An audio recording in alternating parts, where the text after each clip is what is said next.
Welcome to People, Places, Planet Pod, the official podcast of the Environmental Law Institute, a nonprofit, nonpartisan organization working to ensure a healthy environment, prosperous economies, and vibrant communities founded on the rule of law. Welcome to this week's episode of the People, Places, Planet podcast. My name is Georgia Ray, and I am your host. Today, I have the pleasure of being joined by three guests. They are all former or current ambassadors as part of the Louisiana 4-H Wetland Ambassadors team. As 4-H members, they were selected to be part of a cohort of youth leaders working to bring awareness to the state's wetlands and the threats they face. Current members are in high schools statewide, and they spend the year developing coastal and environmental literacy and professional skills as they give presentations, lead activities, and exhibit at major events in their communities and the state. Since 2019, the Wetland Ambassadors have reached over 8,225 people and conducted over 40 outreach activities and events. Additionally, several alums have gone on to study or maintain activities within wetlands conservation. Approximately a quarter of all ambassadors have gone on to major in a related area of study or are still involved with volunteer and advocacy activities while in college. We are releasing this episode ahead of the National Wetlands Awards, a ceremony that will take place in Washington, D.C. on May 16th. This award is one ELI is proud to confer on 6 winners each year. And one of those 6 winners is a Youth Leadership Awardee. You will hear more from this year's Youth Leadership winner in another episode. Today is a great moment to celebrate youth involvement in wetland protection and conservation more generally. With that in mind, I'm speaking with 2 alums of the Wetland Ambassador Program, Isabel Dean and Bridget Seegers, and 1 current ambassador, Branson Melanson.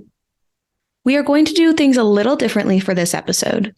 Rather than giving you each of their bios at the top here, I'm going to give them to you right before each speak for the first time, so you can better associate their names and bios with their voices. With that in mind, let's get into it. Isabel, Bridget, and Branson, thank you for joining me today. Let's start by talking about Louisiana. You're each from Louisiana, and you've chosen to continue your education in the state as well.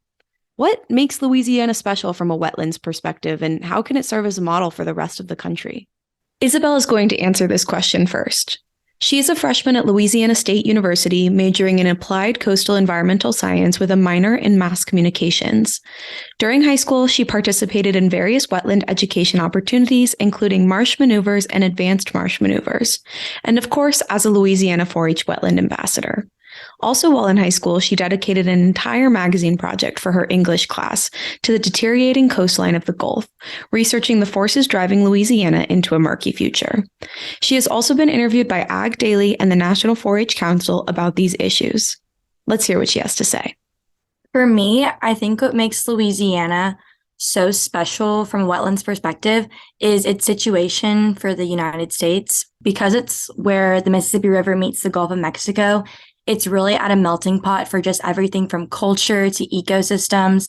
And because of all the swamps and marshes and wetlands that our state is home to, it just overall makes a beautiful ecosystem that the rest of the country can model after. Next, we are going to hear from Branson. Branson is a 2-year member of the Louisiana Wetland Ambassador team. He grew up on a rice and crawfish farm in southwest Louisiana.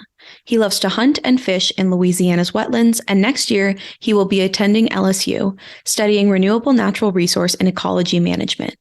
Currently, he is working with the Southwest region to put on a wetland camp called the Wonder of Wetlands. The camp is for 7th and 8th graders and will feature activities like fishing, nature hikes, and invasive species removal. He'll talk about that camp a little later, but first let's hear how he got introduced to wetlands work in the first place.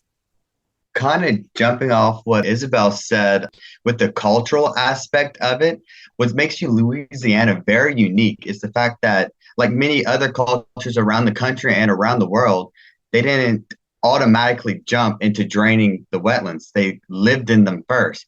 The draining came later as agriculture started to develop. So the fact that we have cultures built around a reliance on these wetlands is very, very unique. And lastly, we have Bridget. Bridget is currently a junior at Louisiana State University. She was born and raised in southeastern Louisiana and got involved in environmental advocacy after attending marsh maneuvers in 2016. She served on the first Wetland Ambassadors team, allowing her to perform outreach activities across the state and deepen her understanding of Louisiana's wetlands. In college, she has embarked on a number of environmental projects, including removing litter from waterways, raising awareness for endangered species, and conducting research on invasive carp fish. Bridget believes that environmental outreach and service are crucial in connecting Louisianans to their environment. In the future, she would like to join the public service and develop global health programs. Let's bring it full circle from hearing about her goals for her future to her early introduction to the space.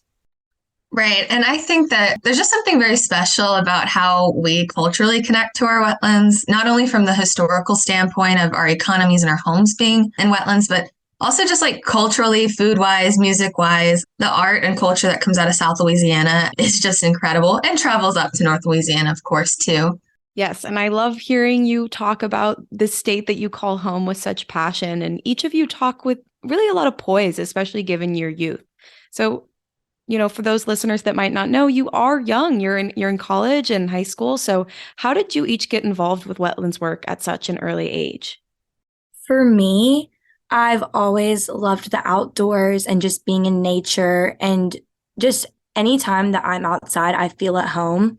And so I really got involved with wetlands more so in high school rather when I was really little, just because I didn't grow up in a swamp or anything. I grew up in the suburbs. But every time I went to the lake or anything, I was just so entranced by all of the animals and plants that called that area home.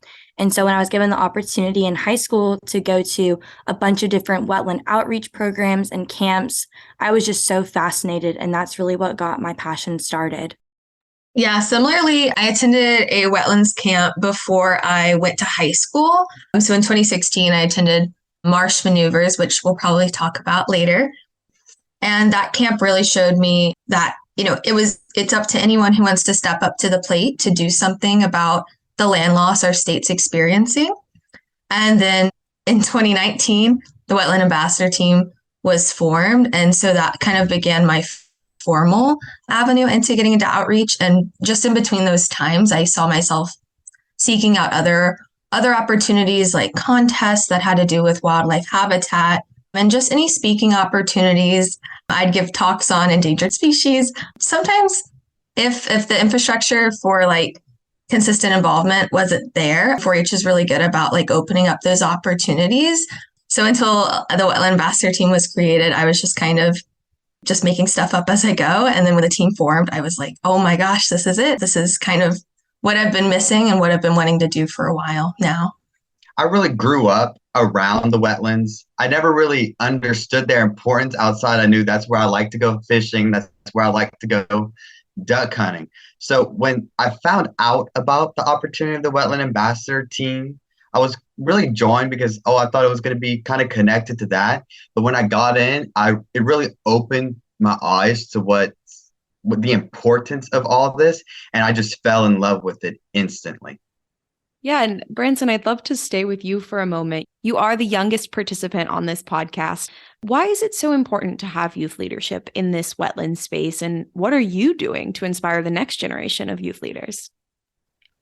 So as far as keeping youth involved, we're going to be the next generation coming in to be, whether that be policymakers or just general activists. It's important that we know these things and know their importance so that we can allot our time and give care to them. As far as helping inspire the next generation, well, I personally love sharing everything I learn. I make a general effort to teach in elementary age because that's such an important time where kids are learning everything.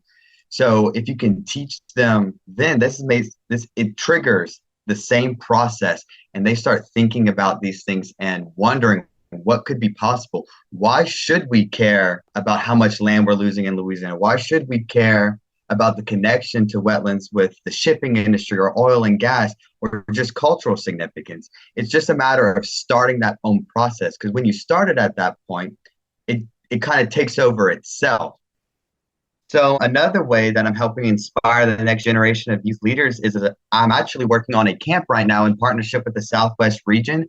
The camp is designed to help educate and give hands-on education to 7th and 8th graders in the 13 parish group that's known as the Southwest region. Through this, kids will actively get to do things like help remove invasive species and help beautify one of our state parks. which I believe is going to be a very, very good opportunity for these kids and help build the interest, further possibly their interest and knowledge about the region they live in and how what they can actively do right now to help and what they might be able to do in the future. So I'm really excited for that coming up. Yeah, and you touched on something there that I think is maybe not well understood, and that's the connection between our shrinking coastlines and wetlands. So, Isabel, I know you researched and wrote about Louisiana's shrinking coastlines in high school for an English class. Can you tell our listeners a little bit more about what you learned and how that research has shaped your wetlands-based advocacy work? Yeah, of course. So for my AP English class junior year, we were given the assignment to create a magazine over the topic of our choosing. And at that time, I was really narrowing it into what I was passionate about, which is wetland conservation. And so kind of what I researched was just everything from the causes and effects of why Louisiana's coastline is disappearing and why many people don't even realize it. And so there's so many causes to wetland deterioration, everything from sea level rise and subsidence to canals, and then even everything from invasive species to the oil and gas industry. And it's just crazy to think about that how these wetlands are so important, but at the same time, people refuse to honor and value and cherish the moments that these wetlands provide. I used that magazine project to kind of just spread awareness for not just the kids in my classroom or my teacher, but to kind of build off of that for how passionate I am about focusing on mitigation of wetlands and our coastline, because they do provide so many important facets to Louisiana and the country. And what are some of those important facets? There's so many. It's hard to highlight on just a few. But everything from the shrimp and fishing industries to how Bridget was saying people build their homes in these wetlands, and just all the plant and animal species that call these ecosystems home. Bridget, I'd love to turn to you. When we spoke in preparation for this podcast, you said something really striking. You said you know wetlands advocacy and outreach works because you yourself are a product of wetlands outreach. What do you mean by that? Like Isabel, I grew up in kind of a suburban, tiny area. I could have chosen, and my family could have chosen to just be ignorant to any of the environmental goings-ons and happenings around us and in our state. But one of my earliest memories is my mama taking me to this event that was hosted at our national wildlife refuge nearby our house. And I remember walking around with my face painted like an alligator and doing all these activities that showed you how birds' beaks work and how people like fish and how people go out in kayaks and collect trash that way. And just being a little kid, it was so thrilling, and it just kind of introduced me to the mysticism of our environment, and it got me curious and it got me engaged. And so as I grew up, I think that curiosity just stayed with me, and 4-H and marsh maneuvers and other opportunities showed me that there's a role for leadership and youth leadership in this wetlands work that we do. I think going from participant to leader is a slow and ever evolving relationship. I'm very much still a learner and a listener and a participant for a lot of topics in the environmental world. But I really always crave and am very rewarded by the opportunity to just be an ambassador for my state and to just share my testimony of living here and the changes I've witnessed in my state. Bridget, you were just talking about some of the wetlands education and outreach that reached you, and we mentioned at the top of the episode marsh maneuvers. This is something that, correct me if I'm wrong, all three of you were involved in. Could one of you tell me a little bit more about it? Yeah, for sure. Marsh maneuvers was probably one of my most favorite experiences that 4-H offered me.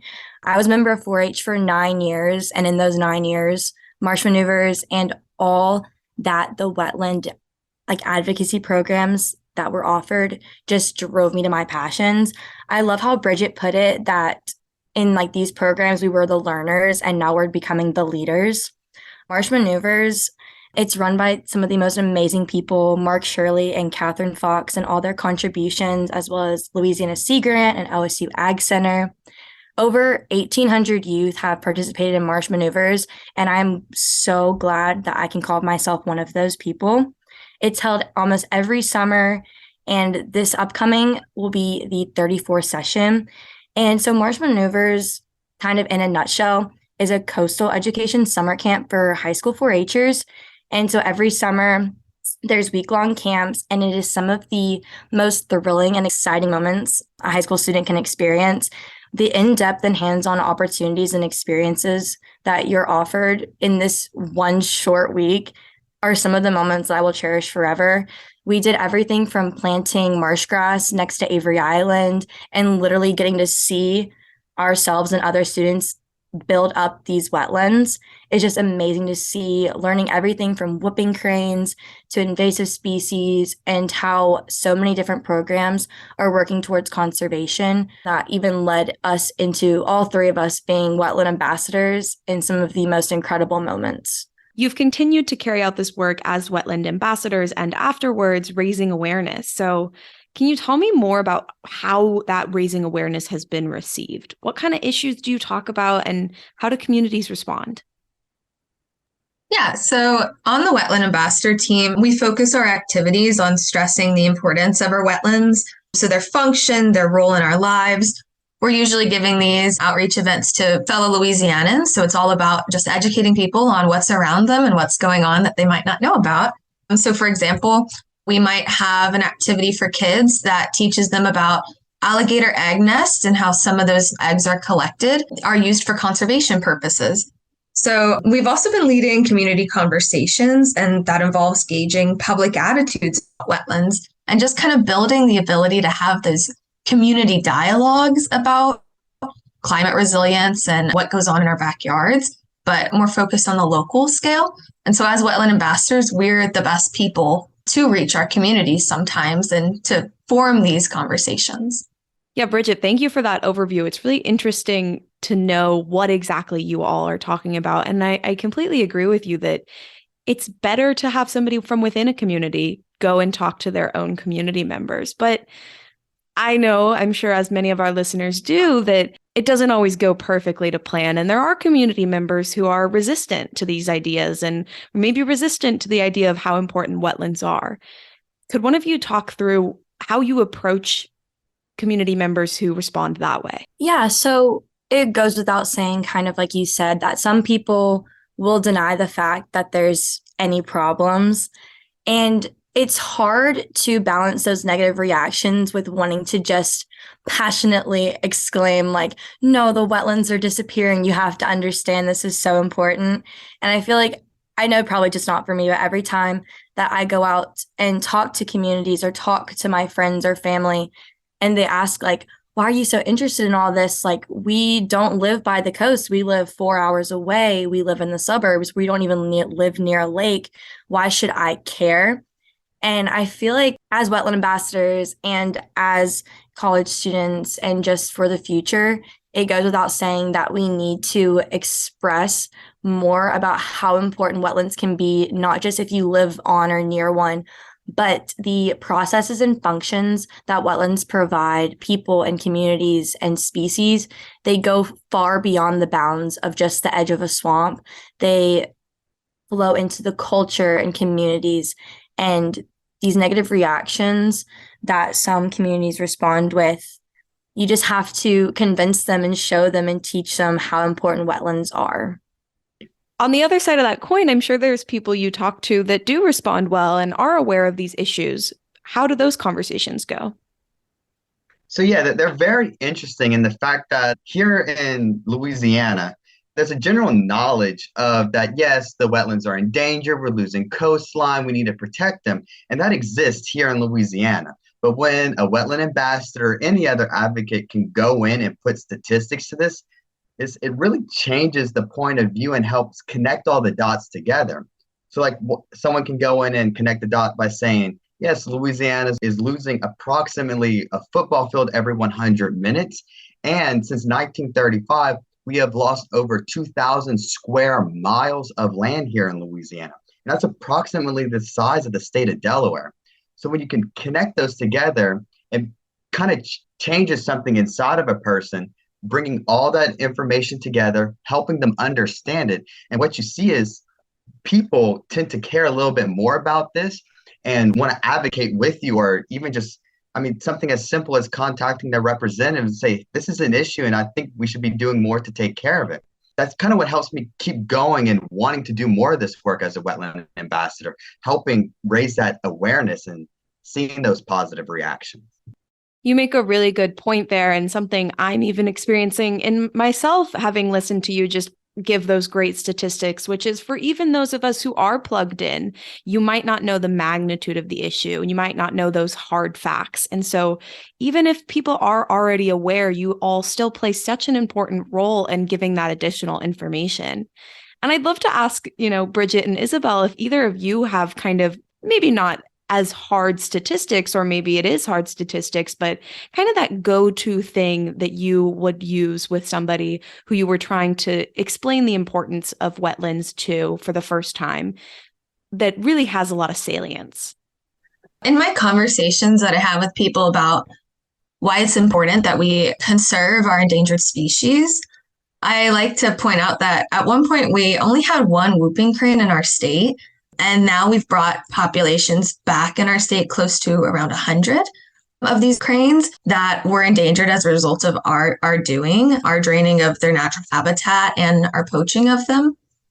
So I think I just try to emphasize the importance of what can happen when we actually make the effort to do something. We really can have an impact in our state. Human activities do lead to a lot of damage, but they also lead to a lot of progress. Yeah, and for me, kind of like the story that my brain always goes straight to when people are trying to understand the magnitude of land loss is I always talk about these two cities in Louisiana, Plaquemines Parish and Isle de Jean Charles. And for Plaquemines, it's among one of the fastest disappearing places on Earth, not even just our country or our state, but on Earth. And for Isle de Jean Charles, it's shrunk by 98% since the 1950s. And to me, it's so crazy to think that coastal erosion and land loss have literally almost wiped entire cities off the map. And I feel like that just kind of bounces off of Branson's statistics and how Louisiana is racing towards a murky future because it's disappearing so fast. Well, I can tell you are all great ambassadors because those key points you turn to are really effective talking points and make me think more deeply about the importance of this work. So thank you for sharing it with all of the people you advocate to all the time, as well as our listeners. So Bridget, since being an ambassador, you've completed research on invasive carp. Can you tell me more about this work? Yes. Coming into college, I wanted to get involved in research because research drives a lot of nonprofit interest and policy interest in our state. And academia is a leader in the recommendations that get made. I've been able to get involved in invasive carp. Carp were introduced to the Mississippi River in the 70s to control algal blooms.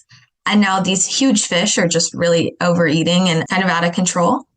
So the research I'm doing is perfecting like a methodology to analyze their tissues. So it's pretty technical and a bit niche, but it makes life easier for the researchers that come behind me. And it can help us map out food webs so we can understand what the carp are eating and doing. And it's been really fun because while I spend most of my time in a lab and clicking through like Excel sheets and data, the conversations I've been able to have are just so fun. The fishing community in Louisiana is really boisterous, and I love chatting with them. And when you say carp, people immediately know what you're talking about, and they have these cool stories of them jumping in the boat. And these are actually really huge fish, and they will come climb in your boat. Researchers have a responsibility to effectively communicate their research. And so I like the fact that I can share my research with other researchers, with people with PhDs, but I also need to be able to share this researcher with fishermen who I might be helping create an economy for carp fish in our state one day. Branson, I'd love to turn back to you for a second. You live on a crawfish and rice farm, so you're very much part of the community that may be affected by climate change and land loss. How does that inform your perspective? How does that background make things different for you? That background is actually a big reason why I went into Wetland Ambassadors and this advocacy, because it's such an important issue to my area. And I mean, when you look at where I'm at on a map, I'm 40 miles from the Gulf of Mexico, and you might be able to tell someone, and someone going to turn around and tell you that that's really far. You're really affected by land loss and rising sea levels. And I can turn around and say, yes, absolutely. Because as far as the rice industry, we need very, very fresh water for rice to thrive and grow. Same thing with crawfish. And as the coastline shrinks, the saltwater marshes and saltwater regions move further and further inland. And as sea levels rise, the water also continues to move further inland, whether that's climate change rise or relative sea level rise as land sinks down beneath the water. And the further north that salt water comes, the more rice fields that are in trouble from this. And kind of building on that, the hurricanes we get down here too. I mean, we had Hurricane Laura and Delta, and that was very devastating to our rice crops. And whether it be the winds flattening the rice down on the ground or throwing salt water miles and miles inland on top of our rice fields. In fact, it destroyed many, many rice fields, but it was also very interesting to see how the rice farmers came together and we helped one another get the rice out of the field so that it can thrive and succeed, and the industry can continue to thrive and succeed. As far as the historical aspect of it, rice and crawfish are two commodities that originated from the wetlands here in Louisiana.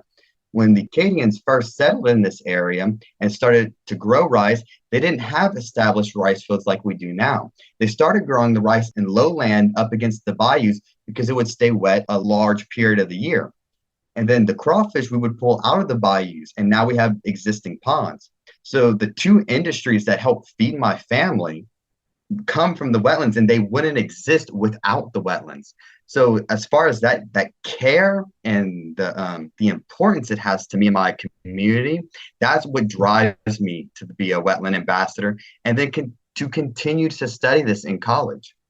I can hear the passion in your voice when you talk about that. And it's really cool to know that you are on the precipice of really devoting your life to these issues. You know, all three of you are well on your way to making a big impact in this space. So I can see that from my perspective, but how do you hope to carry what you've learned as ambassadors and about wetlands more generally into your future lives and careers? For me, I truly discovered and found my passion while I was a wetland ambassador, and that put me on the path to solidifying my major and degree at LSU. I am studying as a coastal environmental science major, and I truly love every single class that I take. And just imagining how I can put these new skills and ideas and statistics into a future career is just inspiring. I would love to work on restoration projects for the coastline, whether for a nonprofit or a public entity. I'm not quite sure yet, but just seeing how my passions can traverse into a career is just truly, I cannot wait. I think that being an ambassador has really taught me a love of educating and putting yourself in the community you're helping or purporting to help. And I hope that in my career, whether I become a policymaker or a researcher, I hope that I never lose the ability to see myself as a community member. I think it's really important to just stay engaged with the interest of the people that live in an area and to know how to listen as well as teach and talk. Something that's really stuck with me as I've learned about the history of Louisiana is that our actions now do have consequences in the future. The Mississippi River today is very different than it was hundreds of years ago and even decades ago. We've leveed the Mississippi River and it's cut our delta off from sediment. And so we've actually changed our river and how it functions. And we're part of the reason why our river can't really help us build land anymore like it used to. And so I hope that I keep that in mind when I am prescribing future recommendations to communities, that it's very important to be very cognizant of the impact and the burden we could be putting on to future generations. I had the passion to go into this before, but it was for different reasons. First, I wanted to go work on a refuge somewhere because I could hunt and fish really easily and I'd be around that environment. But now, knowing what I learned now, I want to still do that, but for the the fact that I can go out there and I can help restore all this, but more importantly, and what I really want to do is help bring more people to these places so that they can enjoy these experiences. My dream would be to one day either work on a refuge somewhere, helping keeping fishing environments and hunting environments open and available for people who want to, or to even go work for a private organization to help keep species up, such as Ducks Unlimited. To be able to go and do this would truly be my dream. And I really have the Wetland Ambassador thing to thank for it, and to thank for the knowledge to be able to help me achieve this goal eventually one day. Well, I am inspired by each of your goals and impressed that you have figured out this niche that you want to devote your life to at such a young age. So thank you each for joining me today and for all the work you do advocating for and teaching about wetlands. Thank you for having us, Georgia. This has been so nice, and we all love talking about the wetlands, obviously, so we're all happy to be here. Thank you. I really enjoyed this experience. This is a very unique thing that y'all have going on with this podcast. And I'm going to be honest, I didn't listen to it before, but it definitely has my interest now. And I plan to continue to listen to these things for hopefully years to come. Thank you. Yes, I totally agree with Branson. This was a thrill. Thank you so much for having us. Well, thank you guys. And I hope you do listen to some of the other episodes. We have lots on wetlands.